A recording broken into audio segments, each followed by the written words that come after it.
예, 8장 제출문제 1절 함수의 개요 부분의 1번 문제입니다. 다음 중 함수에 관한 설명으로 틀린 것은 이렇게 묻고 있죠. 자, 1번 함수는 반드시 입출력과 출력을 가집니다.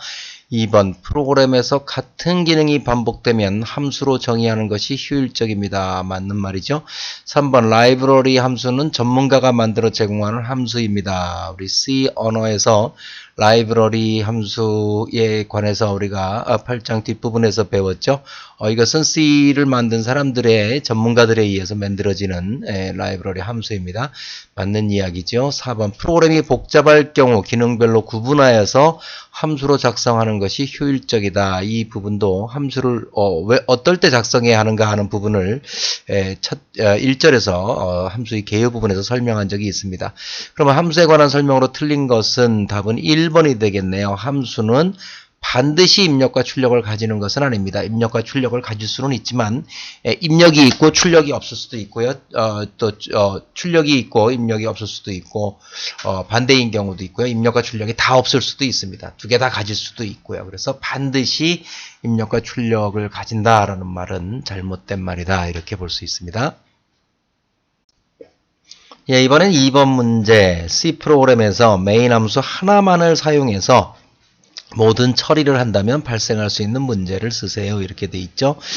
자, 우리가 이제까지 대부분의 프로그램은 C 프로그램 이 책에서 배우면서 하나의 함수만을 썼어요. 물론 8장에 와서 함수 부분을 배우면서 여러 개의 이 함수를 사용하는 법을 배우고 있습니다. 그런데 이제 제약을 이렇게 둬보자 이거죠. C에서는 하나의 함수만 써서 프로그램 해라 라는 제약을 둔다면 어떤 문제가 발생할까요? 우리가 지금까지 봤던 프로그램은 대체적으로 간단한 프로그램들이었죠. 간단한 프로그램들이었지만 사실은 이제 우리가 실전에서 사용되는 프로그램들은 그렇게 간단하지 않겠죠. 프로그램이 굉장히 길어질 가능성이 있습니다. 그런데 메인 함수 하나만을 쓰라고 하면 하나의 프로그램이 1000줄, 2000줄 뭐 더 그 이상이 될 수도 있겠는데요. 이제 기능별로 분리를 해내지 못하면 이건 되게 문제가 되는 것이죠. 일반적으로 이제 우리 소프트웨어 전문가가 되면은요. 소프트웨어를 개발할 때는 divided, 나누어라라는 룰을 줍니다. 나누란 얘기는 뭐야? 기능별로 분할해라. 기능별로 분할해서 C 언어에서는 함수, 자바에서는 클래스, 이렇게 나누어서 프로그램들을 작성해달라라고 요청을 하고 있고, 그렇게 하는 이유는 프로그램의 명료성을 위해서 그런 것이죠. 그러니까 C 프로그램에서 하나의 함수를 사용해서 모든 처리를 한다면, 못하는 건 아니지만, 복잡한 문제를 처리할 경우 하나의 함수의 모든 기능이 집약된다면 프로그램이 복잡해지고 이해하기 어려워요. 그렇게 되면 결국에는 소프트웨어의 유지보수 측면이 굉장히 어려워지는데요. 하나의 소프트웨어가 탄생해서 그 소프트웨어가 폐기될 때까지를 소프트웨어 공학, 즉 소프트웨어 라이프 사이클, 소프트웨어 공학에서는 소프트웨어 라이프 사이클이라고 하는데요. 라이프 사이클에서 가장 많은 돈이 들어가는 부분은 어떻게 보면 유지보수예요.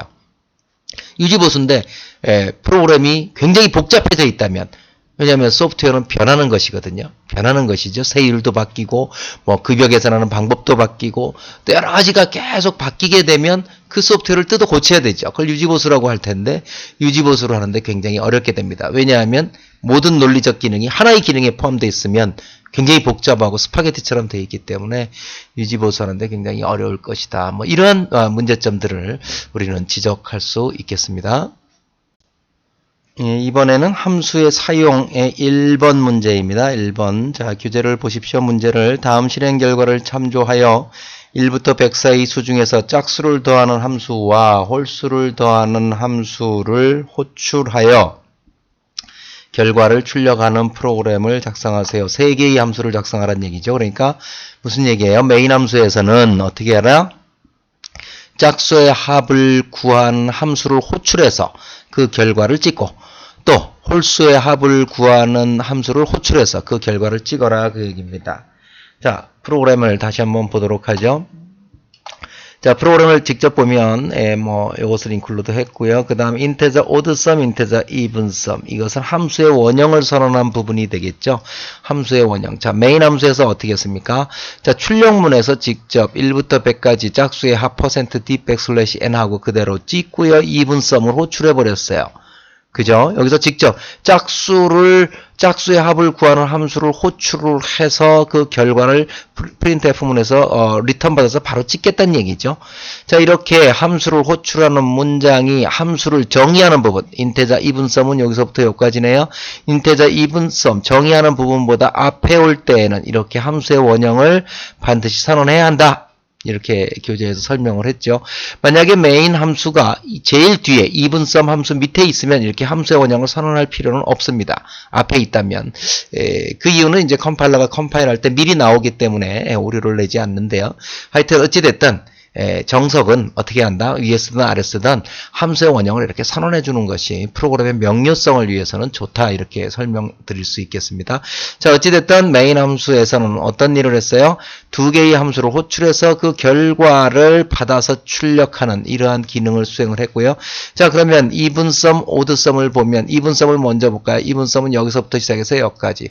얘는 뭐예요? 짝수의 합을 구하는 함수예요. 그래서 인테자 썸은 제로 하니까 이것은 이분썸 의 자체 내의 변수죠. 그죠? 함수 지역 변수라고 이제 설명을 했는데요.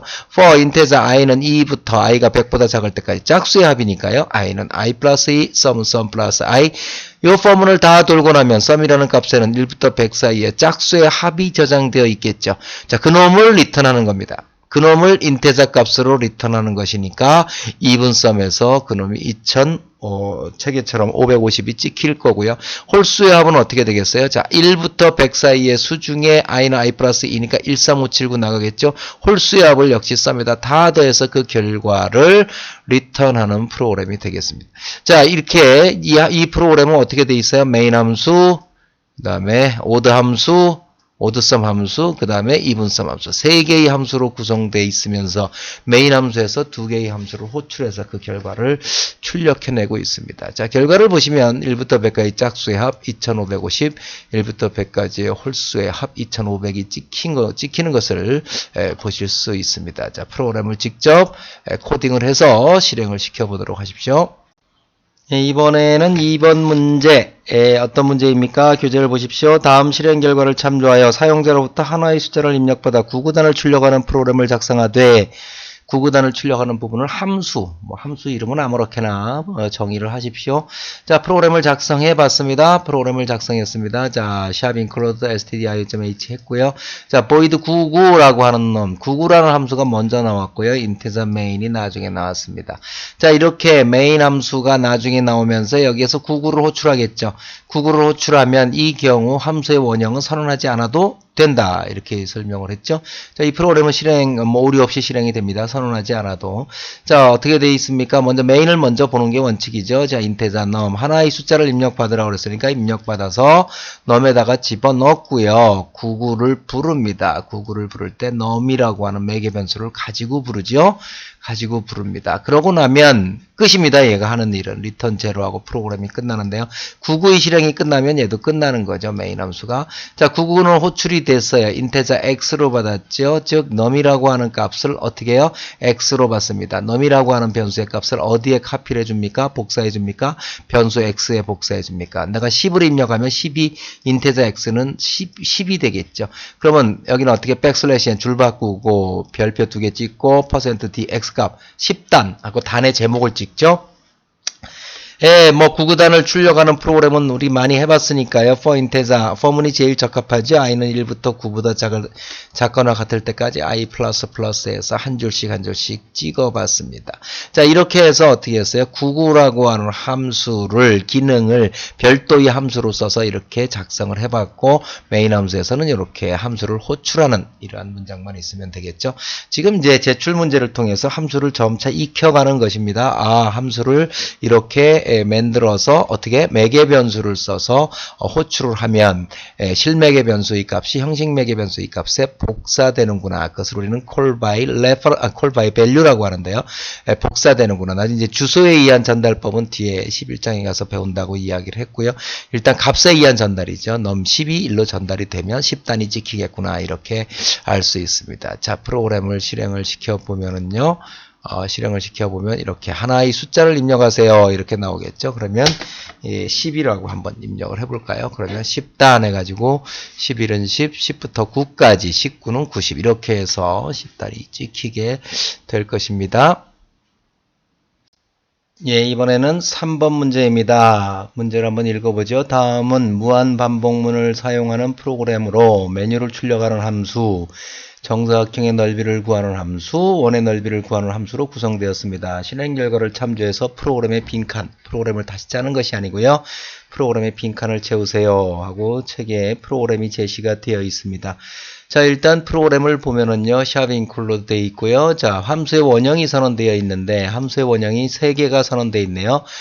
이거는 뭐 제가 작성을 해 놓은 거니까 여러분들이 뭐 함수의 이름이나 이런 것들은 이것을 보시고 그냥 그대로 생각하시면 되죠. 인테자 프린트 메뉴라는 함수가 있고요. 자, 인테자 값을 반환하네요. void print square. 그 다음에 void print circle. 그래서 아마 원과 사각형, 정사각형의 넓이를 구하는 함수가 2개이고요. 그 다음에 메뉴 함수가 하나 있네요. 메뉴 함수가 하나이고. 자, 이렇게 3개의 함수를 사용하는 거고요. 자, 메인 함수에서는 어떻게 했습니까? integer num 해놓고 while 1 하고, 이제 while 1 하니까 이건 이제 true니까요. 이건 무한반복이죠. 무한반복. 무한반복에 빠져 있고요. 그 다음에 이제 박스가 하나 있네요. num은 하고 이렇게 돼 있어요. num은 인테자네요.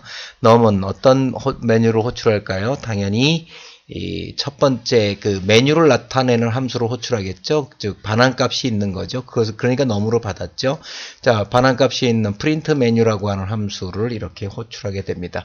그럼 프린트 메뉴라고 하는 함수는 어떤 역할을 해요? 인테자 값을 반환하고 프린트 메뉴 함수는 일단 이 안에 인테자 num이라고 하는 변수를 선언했고요. 이때 인테자 num과 프린트 메뉴에 있는 인테자 num과 메인 함수에 있는 인테자 num은 별개의 변수죠. 전혀 이름만 같을 뿐이지 이 num은 이 함수 내에서만 쓰이고요. 이 num은 이 함수 내에서만 쓰이는 함수입니다. 전혀 전역 변수도 아니고 관계가 없는 것입니다. 다만 이름이 같으니까 뭐 혼란스러울 수는 있지만 뭐 같은 의미의 이름이기 때문에 써도 전혀 문제가 없습니다.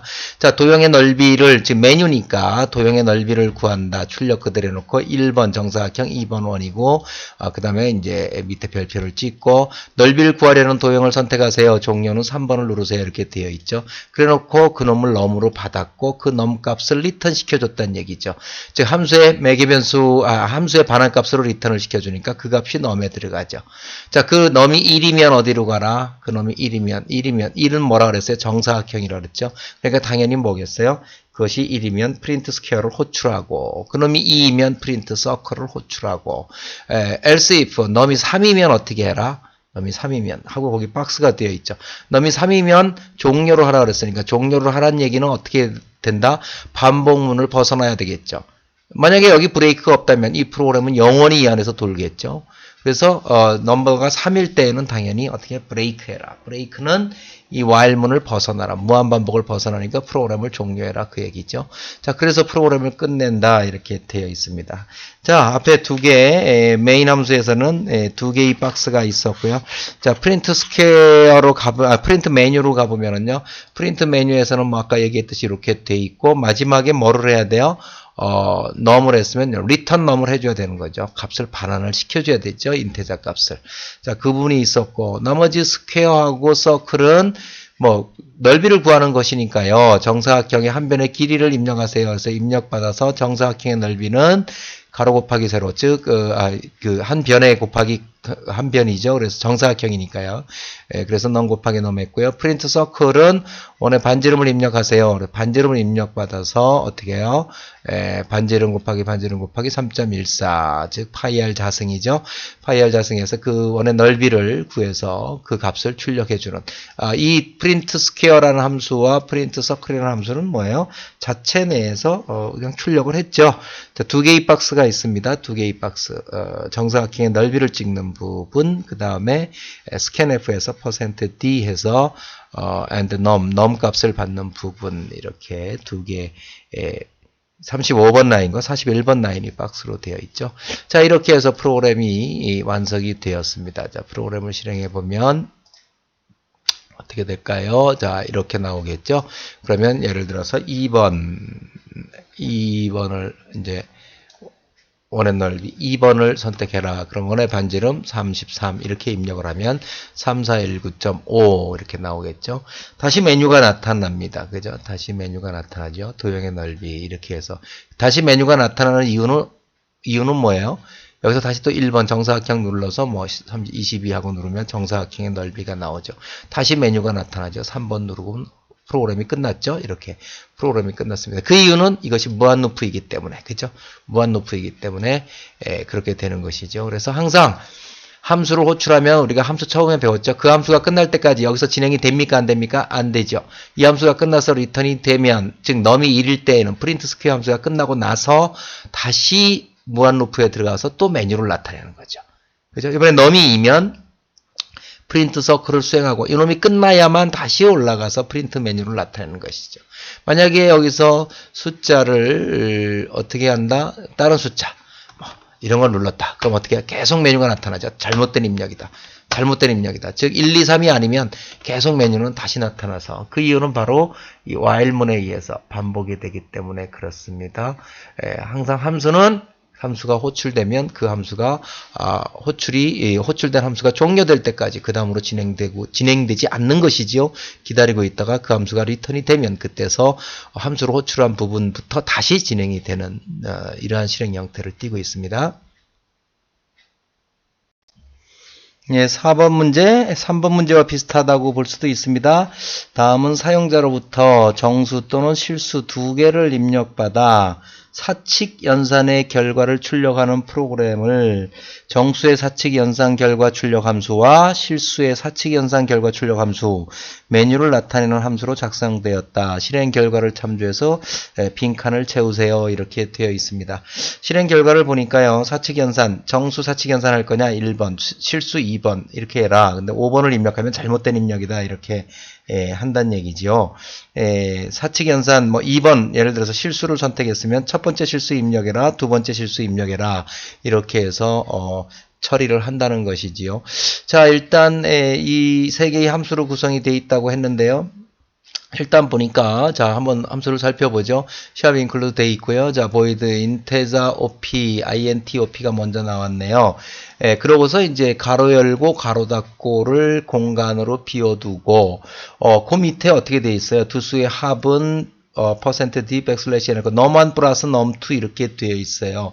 즉 변수는 너만이나 num2라는 변수는 어디에도 선언되지 않았죠. 지금 그죠? 지역 변수로도 선언되지 않았고요. 그러면 매개 변수로 선언됐다라고 밖에 볼 수 없죠. 그래서 정수라고 하는 두 개의 변수를 매개 변수로 받는 함수다. 그래서 인테자 num1과 인테자 num2가 여기 들어가야 되죠. 이 밑에서 num1 num2로 써줬기 때문에 여기다가 여기다가 n1 n2 이렇게 쓸 수가 없죠. 그러면 오류가 발생하기 때문에 자 num1 num2 당연히 이렇게 돼야 되겠고요. 그래서 이것은 정수의 합은 이렇게 구하는 함수. 실수도 역시 마찬가지겠죠. 플로이트 역시 박스 표시되어 있는데요. 매개 변수로 플로이트 타입의 변수 두 개를 fnum1, fnum2 이렇게 선언할 수밖에 없죠.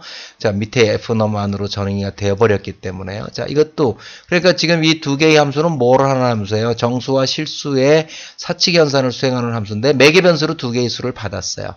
그럼 메인 함수에서는 어떻게 해야 돼요? 메인 함수에서는 두 개의 매개 변수를 받아가지고 이놈을 호출해야 돼요. 물론 여기에서 인테자 사칙 연산이다 그러면 여기에서 값을 받아도 되지만 그렇게 안 했어요. 이것은 프로그램에 빈칸을 넣는 것이기 때문에 프로그램을 짠 사람이 그렇게 안 했죠. 자 어떻게 했습니까? 메인 함수에서 어떻게 했어요? 인테자 choice, 인테자 num1, num2, float fnum1, fnum2 해가지고 file1 이것도 어떻게 했어요?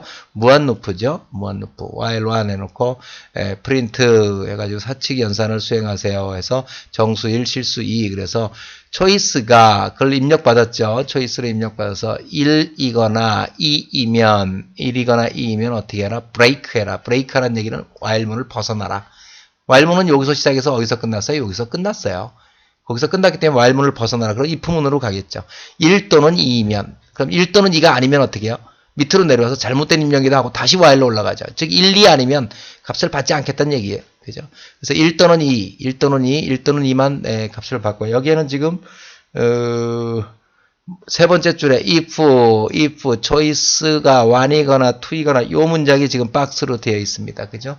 박스로 되어 있고 printf 잘못된 입력입니다. 이렇게 됐죠. 어떻게 보면 박스를 채우는 문제가 더 어려워요. 왜냐하면 그냥 프로그램을 작성해라 그러면 서로 다른 형태로 작성돼도 결과가 잘 나올 수 있거든요. 근데 이제 박스는 그대로 작성을 해야 되겠죠.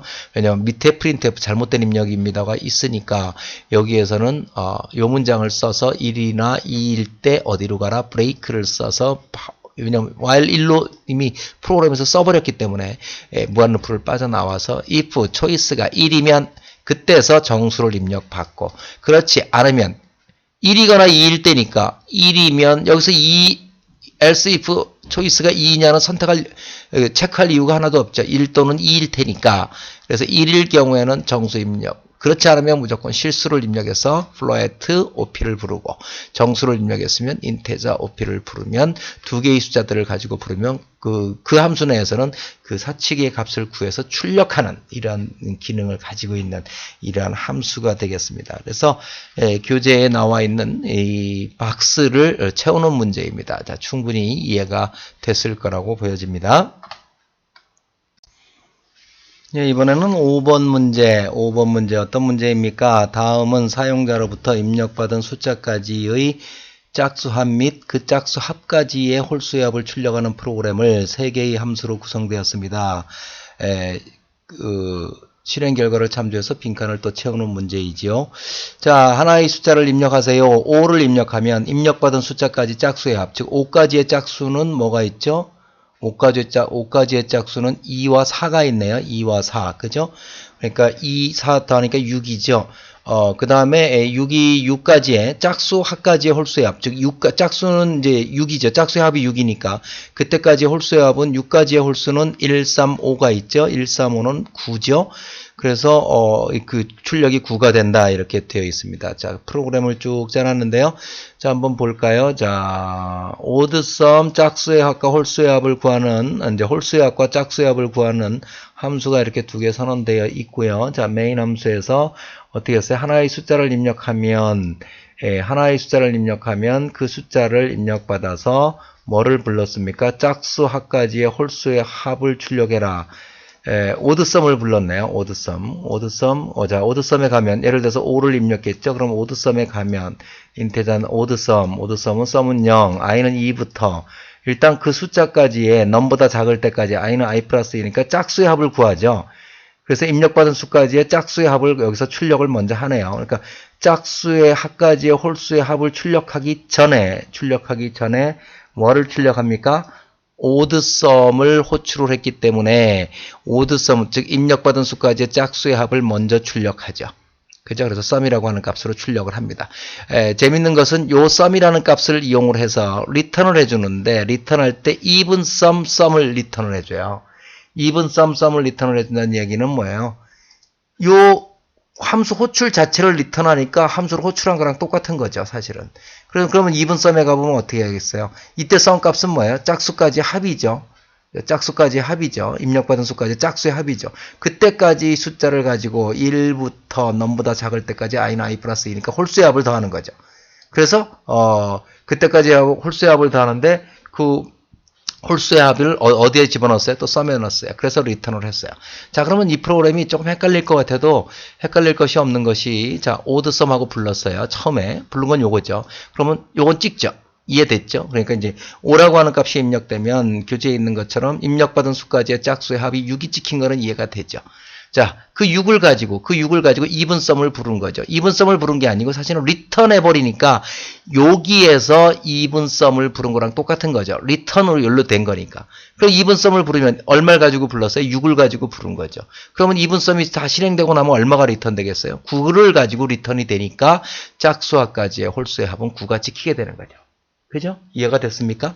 예, 이 프로그램에서 지금 좀 헷갈리게 해놨죠. 이게 홀수, 입력받은 수까지의 짝수의 합을 구하는 함수는 요건 오드 말고 이걸 2분으로 하고 얘를 오드로 했어야 되는데 이거 뭐 프로그램을 짜다 보니까 좀 잠시 헷갈렸는 모양이네요. 제시를 이렇게 해버렸어요. 그냥 2분선. 뭐 상관은 없죠. 돌아가는데 상관은 없지만 짝수 홀수의 의미가 있기 때문에 바꿔줬으면 더 좋았을 것 같다라는 생각이 듭니다. 자, 반드시 프로그램을 실행시켜 보고요. 여기서 헷갈릴 것은 뭐예요? 그 함수의 이 오드썸이라는 함수에 반환되는 값이 이분썸이라고 하는 또 다른 함수의 호출이죠. 그럼 이게 그대로 간 거예요. 그대로 가서 그놈이 호출이 다시 되니까 그놈의 리턴 값이 결국엔 요것이 짝수의 합까지 홀수의 합이 찍고 나서 찍히는 것은 오드썸의 결과가 또 다른 함수의 호출이니까 그 함수의 호출 결과가 찍히게 된다. 이렇게만 이해를 하면 되겠죠. 자, 실행을 해볼까요? 자, 요번에는 실행을 할 때 뭐 하나의 숫자 10을 입력해볼까요? 10을 입력. 그러면 10까지의 짝수의 합은 30이고요. 30까지 짝수의 합까지, 그러니까 30이 짝수의 합인데 그때까지 홀수의 합은 225가 됩니다. 그죠? 자, 이렇게 해서 결과를 보실 수 있습니다. 반드시 프로그램을 박스를 다 채워서 프로그램을 꼭 실행해 보도록 하십시오. 이제 3절의 1번 함수와 변수의 영역이죠. 1번 다음은 함수를 사용하여 두 수를 바꿔 출력하는 프로그램이다. 실행 결과를 나타내고 설명하세요. 함수의 영역을 의미하려고 그러는데요. 자, 한번 볼까요? 자, 돼 있고 void change integer 이렇게 함수의 원형을 선언할 때에는 변수명을 적어주지 않아도 됩니다. 매개 변수가 있으면 매개 변수의 타입만 적어줘도 되죠. 뭐 integer A, integer B 이렇게 써주지 않아도 된다. 자, change void change 함수의 원형을 선언했고요. 자, 메인 함수에서 어떻게 했습니까? 메인 함수의 integer, 지금 이제 함수의 영역이니까요. 자, 봅시다. 메인 함수에서 integer a, b의 영역은 메인 함수의 지역 변수죠. 메인 함수. 그래서 이 값을 change 함수 실행 전에 이걸 찍고요. change 함수로 호출했어요. 그때 뭘 갖고 호출했어요? a와 b를 가지고 호출했죠. 이게 실맥의 변수고 void change라는 함수는 반환되는 타입이 없습니다. integer a와 b로 받았죠. 즉, 이 change a, b, 10과 20의 값을 integer a, b는 어떤 변수입니까? change의 지역 변수죠. 왜냐하면 change의 매개 변수이니까. change 함수의 매개 변수이니까. 뭐 이거 a, b로 안 해도 되고 x, y로 해도 전혀 상관은 없죠. 근데 일부러 a, b 똑같은 이름으로 했어요. 똑같은 이름으로 해도 이 AB와 이 AB는 전혀 다른 AB죠. 다만 이 A 값이 여기에 카피되고 이 B 값이 여기에 복사되는 역할만 하는 거죠. call by value라는 값에 의한 전달법에 의해서 값만 전달이 되는 거지 변수는 아무 영향을 받지 않는다. A와 이름이 같아도 얘는 다른 박스에 있는 AB고 얘도 다른 박스에 있는 AB고 함수는 서로 다른 박스이기 때문에요. 그렇게 보시면 되죠. integer temp 역시 change의 뭡니까? 지역 변수죠. 템포에다 A를 넣어라, A에 B를 넣어라, B의 템포를 두 값을 바꾼 거죠. 두 값을 바꿔서 어떻게 했어요? change 값을 바꾼 후 출력을 했어요. 그러면 10과 20을 가지고 호출했으면 두 값이 바뀌었으니까 얘는 20과 10이 출력이 되겠죠. 자, 그러고 리턴이 됐어요. 어디 이놈이 끝났어요. 끝나고 나면 이놈 수행하겠죠. 그래서 AB 값을 또 찍었어요. 이때 AB 값은 뭐예요? 가지고 있는 AB죠. 그러니까 10과 20이죠. 자, 프로그램을 실행해 보면 change 함수 실행 전의 값 바꿔 실행 전의 값 얼마예요? 10, 20. change 함수 내에서 값을 바꾸면 당연히 20, 10. change 함수 실행 후 AB 값은 당연히 그대로 10과 20이 되겠죠. 바뀐 값이 출력되는 게 아니죠. 이 안에서 찍었으니까. 메인에서 찍었으니까. 자, 이렇게 서로 다른 함수이지만 뭐 변수명이 똑같다고 그래서 아무 관계가 없습니다. 서로 다른 박스에. 그죠? 우리도 그런 거 되게 많죠. 우리 집과 저쪽 집이 있을 때 저쪽 집에도 숟가락이 있고 우리 집에도 숟가락이 있는데 그게 같은 숟가락입니까? 아니죠. 그죠? 그건 그 집 숟가락, 이건 우리 집 숟가락. 이런 개념으로 봐야 되는 것이죠. 자, 함수에서 변수의 영역을 다루는 문제였습니다. 이번에는 2번 문제, 다음 실행 결과를 참조하여 앞에 1번 문제 프로그램을 전역 변수를 사용해서 다시 작성하세요. 즉 메인 함수에서 출력된 값이 바뀌어 출력되도록 하세요. 이렇게 되어 있어요. change 함수 실행 전 해가지고 10과 20이 찍히고요. change 함수에서 값을 바꿔요. 20과 10. change 함수 실행 후에도 20과 10으로 그대로 출력이 되게, 즉 바뀐 값이 출력이 되게 하는 것을 전역 변수를 사용을 해라. 이렇게 해서 프로그램을 다시 짜봐라 그랬거든요. 자, 어떻게 하면 될까요?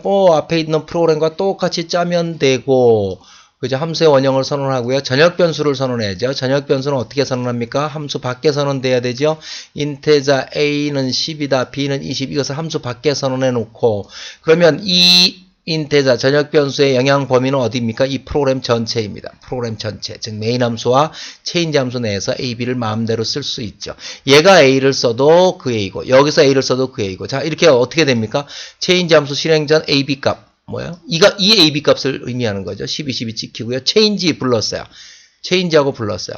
체인지할 때 매개 변수가 있어야 될 필요가 있어요? 없죠? 왜냐면 전역 변수를 다룰 거기 때문에. 체인지에서는 어떻게 해요? 인테저 템프는 물론 이건 체인지의 지역 변수고요. 템프에다가 a를 넣어라. a는 전역 변수죠. a에다 b를 넣어라. 전역 변수 값에 전역 변수를 넣어라. b에다가 로컬 값 템프를 넣어라. 그럼 a엔 뭐가 들어있어요? 20이 들어가 있고 b엔 뭐가 들어있어요?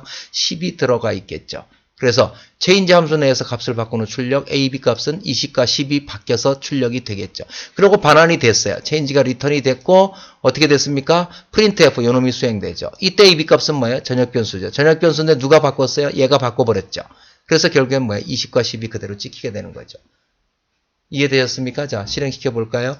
자, 전역 변수를 사용하면 이렇게 체인지 함수 실행력 10, 20 함수 내에서 바꾼 후 당연히 20, 10 전역 변수이기 때문에 여기서 바꿔놓은 것이 그대로 영향을 미치죠. 왜냐하면 두 개의 함수가 같은 걸 쓰는 게 전역 변수니까. 그죠? 공유하는 게 전역 변수니까. 그래서 여기도 20과 10이 찍히는 것을 보실 수 있습니다. 자, 이렇게 전역 변수를 사용을 하면 편리하게 함수 간의 정보를 공유할 수 있는 측면은 분명히 있습니다. 그렇지만 꼭 필요한 경우에 사용을 해야 한다. 이렇게 우리 책에서 설명을 하고 있습니다. 굳이 전역 변수로 선언하지 않아도 될 것을 전역 변수로 선언해서 사용을 한다는 것은 프로그램을 굉장히 어렵게 하는 요인 중에 하나가 되니까 우리가 조심해서 사용을 해야 되겠습니다. 예, 이번에는 3번 문제, 다음 프로그램의 실행 결과를 쓰세요. 이렇게 되어 있지요. 자, 3번 문제를 한번 볼까요? 이것은 그 변수의 영역을 이제 테스트하는 문제인데요. 변수의 영역을 테스트하는 문제인데, 한번 보죠. 자, 제가 그냥 프로그램으로 올려놔 볼게요. 프로그램으로 올렸습니다. 자, 함수의 원형이 하나 선언되어 있네요. function1, fun1, 인테저 세 개의 매개 변수를 가지고 있고요. 전역 변수 a는 100, b는 200, c는 300 이렇게 선언되어 있습니다. 전역 변수의 영향은 어디에 미친다? 프로그램 전체에 미친다라는 걸 항상 기억하고요. 자, 인테저 메인에서 인테저 a는 10이다. 자, 이런 경우가 존재할 수 있습니다. 전역 변수 a는 100이다 선언되는데 지역 변수 인테저 a는 10이다. 똑같은 이름의 변수를 선언할 수 있습니다. 이럴 때 메인 함수에서 자 출력을 했네요. A값, B값, C값을 출력했어요. A값은 어디에 있어요? 자기 자신이 가지고 있어요. B값은 어디에 있어요? 자신이 가지고 없어요. C값도 자신이 가지고 없죠. 그러면 당연히 B와 C값은 어떤 변수다? 전역 변수를 끌어다 쓰고요. A는 가장 가까운 A를 끌어다 쓰는데 어디에? 지역 변수에 있기 때문에 지역 변수를 끌어다 쓰는 거죠. 그러면 얘는 뭐가 찍혀요? A는 10, B는 200, C는 300이 찍히겠죠. 자, 안으로 다시 들어왔어요. 들어와서 뭐가 선언됐습니까? 블락이 선언됐습니다. C 언어에서의 블락은 이렇게 아무 가로를 가지고 내포된 블락을 선언할 수 있습니다. 자, 블록 내에서 변수가 선언이 되면 이 블록 내에서 선언된 변수는 블락 지역 변수예요. 이 블락 내에서만 유효한 변수입니다. 자, 인테저 b는 20이다. 이렇게 대놓고 메인 함수 일단 내포 블록에서 A와 B와 C를 찍으면 뭐가 찍힐까요? A는 어떤 A예요? 자체 내에서 가장 가까운 A니까 로컬 A10. B는 어떤 거예요? 자기 블록 내에서 선언돼 버렸으니까 그거. C는 어디 있어요? 가지고 있어요? 없어요? 가지고 없죠. 그러니까 C는 어디로 가야 돼요? 역시 글로벌 변수 C를 가지고. 그래서 A는 10, B는 20, C는 300이 찍히게 되는 거죠. 자, 인테저 C 그랬어요. 인테저 C. 또 내포된 블락이 또 선언했고 내포된 블락에서 인테저 C를 선언했고 자, 이렇게 되면 어떻게 될까요? A, B, C가 다 어느 값이에요? 자기 로컬 값, 그 다음에 바깥의 블럭의 로컬 변수, 그 다음에 자기 블럭의 로컬 변수. 그래서 A, B, C는 10, 20, 30이 찍히게 되겠죠. 자, 이런 상태에서 function 1을 부릅니다. 뭘 갖고? 10, 20, 30을 가지고. 10, 20, 30을 가지고 불렀어요. 그러면 인테저 이거를 뭘로 받았어요? x, y, g로 받았어요. 그럼 인테저 x는 fun1의 지역 변수죠. y도 fun1의 지역 변수, g도 얘는 10, 얘는 20, 얘는 30으로 세팅이 되겠죠. 값이 복사되면. 자, 이런 상태에서 print f1의 함수에서 a, b, c 값을 찍어라 이거죠. a, b, c 값. a, b, c 값은 뭐예요? 자기 자신이 가지고 있어요? 가지고 없죠. 그럼 어디 걸 찍어요? 얘하고는 상관이 없죠. 메인 함수의 a, b, c하고는 전혀 상관이 없죠. 서로 다른 방이라고 했으니까 이때 a, b, ABC는 뭐예요? 글로벌 변수 ABC가 없으면 이건 오류입니다. 근데 글로벌 변수 ABC가 있으니까 얘는 뭐가 찍혀요? A, B, C 값 지금 100, 200, 300이 찍히겠네요. 자, 그 다음에 XYG를 찍으면 어떻게 찍힐까요? XYG. XYG는 자기 로컬의 XYG니까 아까 10, 20, 30이 카피됐으니까 XYG는 10, 20, 30이 될 거고요. 자, 이런 상태에서 블락을 또 하나 선언해놓고 거기에 A는 10이다, X는 100이다 이렇게 선언했어요. A는 어떤 변수예요? 여기서 볼 때 글로벌 변수 A예요. 그죠? 글로벌 변수 100을 10으로 로컬 변수 A는 10으로 선언했고요. 이때 X는 뭐예요? 이 X는 펑션 안에 로컬 변수 X고요. 이때 X는 뭐예요? 블락 안에 로컬 변수 X예요. 그럼 이 X와 이 X는 같아요? 달라요? 다르죠, 당연히. 그죠? 블락이 다르니까요. 이것은 함수고 이건 함수에 내포된 블락이고. 다만 이때 X는 어디에 이 안에서 쓰는 내포된 블락 안에서의 X는 당연히 자기 자신의 X100이겠죠. 자, 그러면 어떻게 될까요? A는 ABC 값을 찍으면 A는 뭐야? 로컬 A를 찍고요. 로컬 A 10을 찍고요. BC는 어디 가서 끌고 와야 돼요? 글로벌 변수 BC밖에 없죠. 그러니까 10, 200, 300이 찍히게 되겠고. 자, XYG는 뭐예요? XYG는 X는 뭐예요? 당연히 자기 자신의 X예요. 그러니까 X는 100이고요. Y는 뭐예요? 로컬 변수 Y잖아요. 그건 20이었잖아요. 이건 30이었고요. 자, 이렇게 해서 실행된 결과를 살펴보면 이러한 결과를 나타내겠죠. 자, 이러한 결과를 나타내요.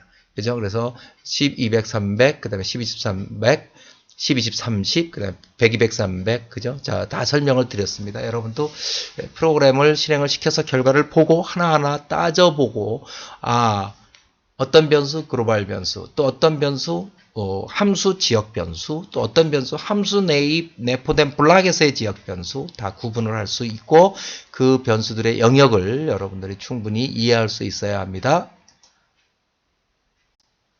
자, 4번 문제. 다음은 사용자로부터 입력받은 수까지의 박스 번호를 정적 변수, 즉 스태틱 변수를 의미하죠. 정적 변수를 사용해서 출력하는 프로그램입니다. 사용자로부터 입력받은 수만큼 함수를 호출하고 함수에서는 정적 변수를 사용하여 호출될 때마다 일씩 증가하는 박스의 고유 번호를 출력합니다. 실행 결과를 참조해서 빈칸을 채우세요. 그래서 생성할 박스의 개수를 입력하세요. 5를 입력했으면요. 첫 번째 박스는 무조건 2015네요. 두 번째 박스는 1이 증가돼서 16, 17, 18, 19 이렇게 번호가 박스의 고유 번호가 출력되는 것을 뭘로 작성해라? 스태틱 변수를 써서 작성을 해달라. 이렇게 되어 있지요. 자, 어떻게 프로그램을 한번 살펴볼까요? 자, 프로그램을 올려놨는데요. 생성할 박스의 개수 메인 함수가 있고요. 인테자 박스 id라고 하는 인테자 값을 반환하는 이러한 박스 id라는 함수가 있습니다. 자, 메인 함수에서 자, 사각형이 어디에 쳐져 있나 한번 볼까요? 자, 메인 함수에서 인테자 num 생성할 박스의 개수 받아들였고요. 자, 포문이 돌면서 포문 내에서 몇 번째 그 개수만큼 돌면서 몇 번째 박스 번호를 찍어라 그래 놓고 박스 번호를 찍어라. 이제 이건 i번째 박스 번호가 얼마냐를 박스 id가 리턴해 주도록 해라. 그럼 박스 id, 이제 박스 id라는 함수는 바로 그 밑에 정의가 되어 있죠. 박스 id 해가지고 얘는 또 박스로 되어 있고 요게 박스로 되어 있네요. 요게 박스로 되어 있고 return 박스 id 플러스 이렇게 되어 있습니다. 자, 이 프로그램에서 의미 있는 것은 바로 뭡니까? static integer box id 2015죠. 이 값이죠. static이란 얘기죠. static이란 의미는 integer box id 2015, 이 의미는 box id는 2015로 세팅이 되고, 그런데 그것의 타입이 뭐야? static이니까, 정적 변수이니까 이것은 어떻게 해요? 이 값을 유지하는 거죠. 2015. 어떻게 보면 글로벌 변수랑 비슷한데요. 글로벌 변수하고는 또 의미가 다르죠. 일반적으로 만일에 여기에 스태틱이 없다면 어떻게 될까요? 자, 스태틱이 없다면 어떻게 될까요? 인테자 박스 아이디. 자, 실행해 볼까요? 자, 실행되겠죠? 스태틱이 없다면 박스의 개수를 5개를 입력하겠습니다. 5개를 입력하면 값은 똑같이 2015가 나옵니다. 왜냐하면 return 박스 아이디 플러스를 해도 그렇습니다. 그렇죠. 리턴한 다음에 박스 아이디를 리턴해 준 다음에 하나 증가시켜봐야 그 다음에 그러니까 이 함수가 호출될 때마다 얘는 인테자 박스 아이디는 2015로 세팅이 돼버리는 거죠. 그러니까 얘는 항상 찍히는 게 2015죠. 그런데 스태틱은 그럼 어떤 변수의 의미가 있어요? 스태틱은 여기다가 스태틱을 붙이면 다른 것이 뭐 어떤 의미가 있을까요? 스태틱은 이 함수가 호출될 때, 즉 이 프로그램이 끝나기 전까지 한번 초기화된 값을 계속 유지하고 있어요. 그럼 어떻게 돼요? return box id 플러스 플러스 하면 박스 아이디는 리턴 되고 박스 아이디 값은 어떻게 됩니까? 하나 증가되죠. 그럼 박스 아이디 값은 얼마예요? 2016이 되죠. 2016 된 상태 그대로 있는 거예요. 그 다음에 또 호출이 되면 어떻게 돼요? 스태틱이기 때문에 2015로 세팅하는 것이 아니고 그 전에 가지고 있는 값을 그대로 가지고 있는 거죠. 그대로. 그럼 그 전에 가지고 있는 값은 뭐예요? 2016이잖아요. 그럼 그 놈을 리턴해주고 또 하나 증가시켜 놓는 거죠. 그럼 2017이 되는 거죠. 자, 글로벌 변수처럼 동작하는 건데요. 이 함수 내에서만 동작하게 하는 것이 이제 글로벌 변수와 스태틱 변수의 차이가 그거죠. 그러니까 글로벌 변수는 모든 함수가 공유를 하지만 스태틱 변수는 요 박스 아이디를 호출하는 함수만 공유를 하는 거예요. 그죠? 그러니까 어떻게 보면 더 제한적이죠. 그래서 더 제한적이기 때문에 더 적재적소에 쓴다면 꼭 이런 용도라면 스태틱을 쓸 수밖에 없는 거죠. 스태틱을. 자, 그러면 다시 이제 이것을 실행을 시켜보면 설명이 잘 됐나 모르겠지만 자, 다시 5하고 입력을 시켜보면 자, 이번에는 2015, 2016, 2017 이렇게 증가가 되는 것이죠. 그죠? 증가가 되는 것이죠. 자, 그래서 프로그램이 한번 실행되고 나서 이제 실행된 상태에서 계속 그 함수가 호출될 때 그 함수에서 스태틱으로 선언된 변수의 값은 그 프로그램 자체가 종료되기 전까지는 계속 유지된다는 거죠. 계속 유지된다. 이것을 우리가 알면 돼요. 물론 프로그램을 다시 실행시키면 자 보세요. 끄고 자 다시 실행시켜요. 다시 실행시키면 아까 201, 5, 6, 7, 8, 9까지 갔는데 10부터 시작하는 건 아니죠. 다시 시작하면 다시 왜냐하면 프로그램 자체가 끝나버렸기 때문에 다시 2015, 2016 이렇게 실행되는 거죠. 그래서 프로그램이 실행되는 동안 그 값을 키핑하고 있는 것이 바로 스태틱 변수입니다 하는 것을 우리가 기억을 하고 스태틱 변수를 적재적소에 잘 사용을 해야 될 것 같습니다. 4. 순환함수 1번 문제입니다. 다음은 사용자로부터 입력받은 수까지 피보나치 수열을 출력하는 프로그램으로 피보나치 수열을 출력하는 부분을 이제 그 순환함수로 작성한 거죠. 실행 결과를 참조해서 프로그램의 빈칸을 채우세요. 이렇게 돼 있어요. 자, 피보나치 수열은 뭐 다 알고 계시다시피 첫 번째 항이 0이고요. 두 번째가 1이면 그 이후의 항은 이전의 두 값을 더한 값으로 이루어지는 수열을 피보나치 수열이라고 이야기를 하죠. 그러니까 0, 1, 그 다음에 1, 그 다음에 2, 그 다음에 3, 그 다음에 5 이렇게 나가나요? 예. 그렇게 해서 피보나치 수열. 요 밑에 나오네요. 실행 결과. 그래서 피보나치 수열을 몇 개 입력할 거냐? 출력할 개수를 선택해라. 그럼 10을 입력하면 맨 처음에 0하고 1은 정해져 있는 거고 0, 1. 그럼 두 개의 값을 더하면 1이고요. 또 두 개의 값을 더하면 2고요. 두 개의 값을 더하면 3이고요. 두 개의 값을 더하면 5고 8, 13. 책에 있는 것처럼 이렇게 나가는 수열. 언제까지 사용자가 입력한 개수만큼 출력해라. 자, 프로그램을 직접 한번 보죠. 자, 일단 void 피보나치를 출력하는 프로그램이죠. 피보나치를 출력을 합니다. 함수를 하나 선언했고요. 메인에서는 어떻게 해요? 원하는 개수 입력해라. 이건 이제 다 아는 거고요. 그 다음에 어떻게 해요? printf에서 0하고 1은 이미 설정된 것이기 때문에 0하고 1로 시작하는 거니까요. 0하고 1로 시작을 하고 피보나치 수열을 부르는데 어떻게 해요? non-2개. 왜냐하면 0하고 1, 즉 두 개는 이미 나왔기 때문에 사용자가 입력한 개수에서 두 개를 빼서 그 다음에 0와 1을 가지고 부르는 거죠. 시작하는 숫자가 0와 1을 가지고 부릅니다. 그래서 피보나치 non-2, 0, 2를 가지고 부르고요. 그럼 피보나치에서는 인테자 num으로 받고 인테자 f1, 인테자 f2로 받으면 if num이 0이면 끝내라. 그죠? num이 0이면. 그죠? 즉 피보나치 이 num은 뭐야? 인테자 num을 어떻게 해요? 자기 자신을 부를 때 자꾸 하나씩 줄여가면서 이제 자기 자신을 부르는데요. 그게 0이면 즉 사용자가 입력한 개수만큼 다 출력했으면 끝내라 그 얘기죠. 그렇지 않으면 어떻게 해요? 자, %d 출력해라. f1 플러스 f2. 즉 f1, f2는 뭘까요? 여기서 입력받은 값인데요. 입력받은 0과 1이네요. 맨 처음에는. 그죠? 그럼 0과 1을 더한 값을 출력하면 1이죠. 1을 출력하고 그 다음에 어떻게 하라는 얘기예요? non-1 f2 f1 플러스 f2를 가지고 자기 자신을 다시 순환 함수죠. 그러니까 8로 10이 입력됐으면 non-2가 8이 되어서 여기 nom 값이 8이 될 텐데요. 자, 그러면 2를 찍고 그 다음에 어떻게 해요? 7을 가지고 어떻게 해라? f2는 얼마예요? f2는 1이죠. 그 다음에 f1 플러스 f2도 1이죠. 이걸 가지고 다시 자기 자신을 부르는 거죠. 그러면 얘가 1, 1이 되니까 너무 0이 아니니까 또 왔어요. F1, F2는 뭐야? 2를 찍고 그 다음에 어떻게 해요? F2는 2가 되고요. 그 다음에 F1 플러스 F2는 3이 되겠죠. 그걸 가지고 다시 또 피보나치 자기 자신을 또 불러서 출력을 하는 프로그램입니다. 즉 순환함수로서 자기 자신을 부르는 대표적인 문제가 뭐 이런 팩토리얼 문제나 또는 피보나치 수열의 문제일 텐데요. 자, 실행을 시켜볼까요? 실행을 시켜보면 원하는 개수, 즉 5를 7을 입력해 볼까요? 7개를 입력해라. 그럼 0, 1, 1, 2, 3, 5, 8 이렇게 피보나치 수열이 입력이 출력이 되겠죠. 그래서 0, 1은 이제 메인 함수에서 출력을 했던 거고요. 나머지 1, 2, 3, 5, 8은 피보나치 함수에서 계속 출력을 F1 플러스 F2 값을 출력을 해서 이러한 결과가 나온 것입니다. 자, 박스를 채우는 문제이니까 여기에 맞춰서 여러분들이 프로그램을 박스를 넣어야 되겠죠. 자, 꼭 프로그램을 박스에 넣고 그 다음에 프로그램을 작성해서 실행을 시켜보시기 바랍니다.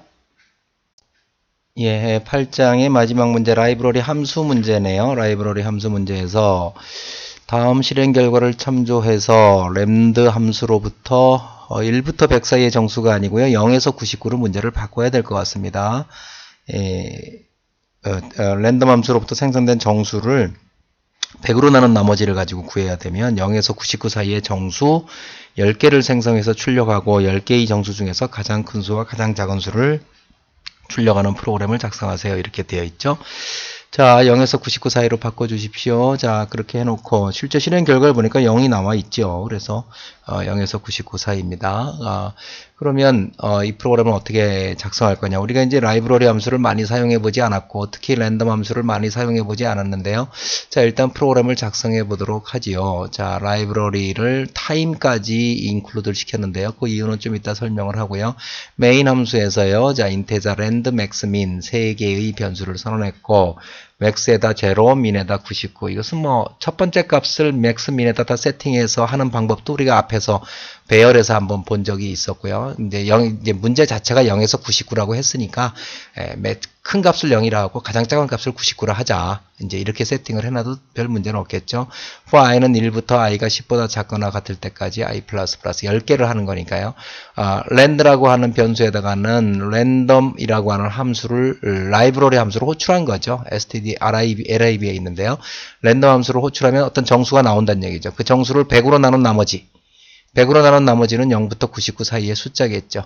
그래서 그놈을 찍고 그 값이 맥스보다 크면 맥스는 지금 현재 0이죠. 그러니까 크겠죠. 이제 물론 0이 나올 수도 있지만 맥스에다 rnd를 놓고 그 값이 민보다 작으면 민을 그 값으로 바꾸고 포문이 다 돌고 나면 어떻게 됩니까? 가장 큰 값은 어디에 들어있어요? 맥스에 들어있고 가장 작은 값은 민에 들어있어요. 자, 이렇게 해서 프로그램이 실행이 될 수 있습니다. 자, 프로그램을 실행시켜 보면 이렇게 값이 찍히는 것을 볼 수 있어요. 그래서 어떻게 돼 있어요? 41, 67, 34, 0 어쩌고저쩌고 돼 있고 가장 큰 값은 78인가요? 그러네요. 가장 큰 수 78, 가장 작은 건 0이네요.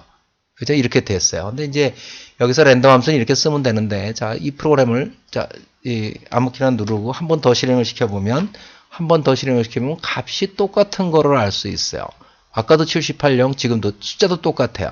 한 번 더 해볼까요? 자, 다시 한번 실행시켜 보겠습니다. 다시 디버깅 하지 않고 실행을 하면 또 값이 똑같아요. 자, 이 이유는 뭐냐 하면 랜덤 함수가 우리 교재에 설명이 되어 있는데요. 데이터 관련 함수 중에 랜덤 함수가 시작되는 랜덤 함수가 호출되면 그 시작되는 위치가 항상 고정되어 있다라는 거죠.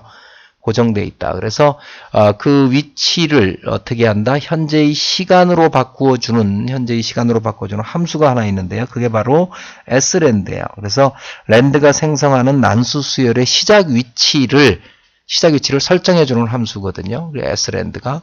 그래서 이 함수를 사용을 해서 sland 함수를 사용을 해서 시작 위치를 세팅해주는 거죠. 근데 뭘로 세팅을 해주냐? 현재의 시간으로 세팅을 해준다. 현재의 시스템 시간. 그러니까 이게 무슨 얘기냐면 랜덤 함수가 호출될 때마다 현재의 시스템 시간을 이용을 해서 값을 끄집어 와라.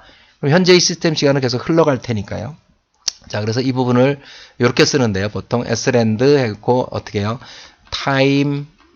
time이라고 하는 함수를 부르는데요. 이 함수는 어디에 있냐면 우리 교재에 몇 페이지입니까? 345페이지 날짜 시간 관련 라이브러리 함수 중에 제일 위에 time이라는 함수가 있습니다. 그래서 시스템 시간, 시스템 시간 세계 표준시인데 시스템 시간을 구한다. 그래서 이것은 이제 타임 관련해서는 뒤에 11장에서 설명을 할 텐데요. 하여튼 그렇게 보셔야 됩니다. 그래서 현재의 시스템 시간과 관련된 것을 부호가 없는 unsigned 값으로 바꾸어서 srand를 세팅을 하면 즉 랜덤 함수를 세팅해 주는 거죠. 근데 현재의 시간을 그 기본 값으로 원래의 값으로 랜덤 함수로 생성해라. 그럼 생성할 때마다 서로 다른 값을 생성한다는 얘기죠. 자, 그렇게 이해를 하시고 나중에 11장 가서 다시 이 타임 함수에 대해서 보도록 하십시다. 자, 그러면 다시 여기서 디버깅에서 다시 실행을 시켜보면 자, 이번엔 84.5 해가지고 84.5죠. 기억하고 다시 한번 실행을 시켜보면 이번엔 뭐가 나왔을까요? 95.8 이렇게 실행할 때마다 이 srand라고 하는 함수에 의해서 이 랜덤이라고 하는 함수가 뭘로 세팅이 되었다? 현재의 시간으로 초기화되는 시간으로 난수를 구하는 것으로 세팅이 되었기 때문에 항상 서로 다른 값을 이렇게 끄집어낸다 하는 것을 아시면 되겠습니다.